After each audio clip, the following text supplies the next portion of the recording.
من عندك تهدي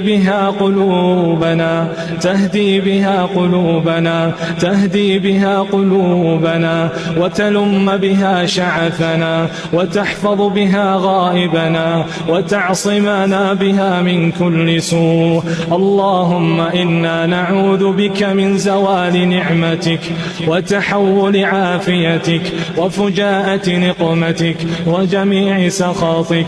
اللهم إنا نعوذ بك من جهد البلاء ودرك الشقاء وسوء القضاء وشماتة الأعداء. اللهم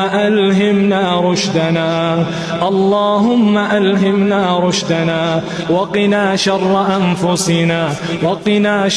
أنفسنا اللهم كما حسنت خلقنا فحسن خلقنا.